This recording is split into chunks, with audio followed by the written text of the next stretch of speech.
To survive, the man cut a bullet in half and poured out the gunpowder inside.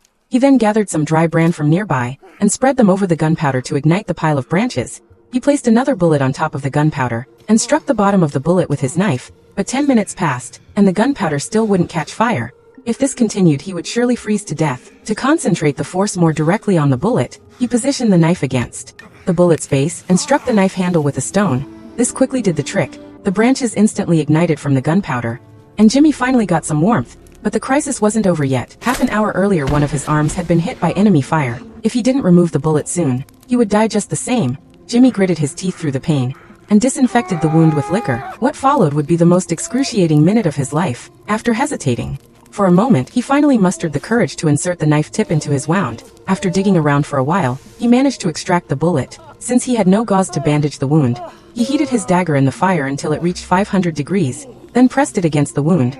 This would make the wound scab over quickly and prevent infection. However, the smell of burning flesh was detected by the enemies pursuing him.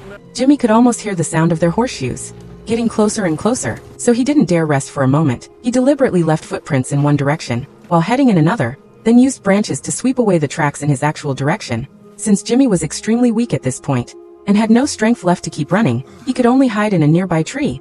Unfortunately, the enemy weren't fooled. The enemy leader was very cautious and saw right through Jimmy's trick. He and his man split up in different directions to capture Jimmy. Soon one of the enemies came to the base of the tree where Jimmy was hiding. The man even discovered the marks Jimmy had left while climbing the tree.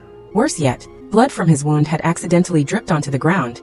The man was certain that Jimmy must be hiding up in the tree. Jimmy didn't want to just sit there waiting to die. He quickly drew his dagger and aimed at the man on the ground. The moment the man looked up, Jimmy let go just like that. The man was struck by the dagger and stopped breathing. At that moment, Jimmy also slipped and fell from the tree. Fortunately, the man's body cushioned his fall, so he wasn't injured again. But Jimmy still couldn't let his guard down, because the sound of his fall had already been heard by the enemy leader. The man quickly rallied all his companions, and they were now heading toward Jimmy together.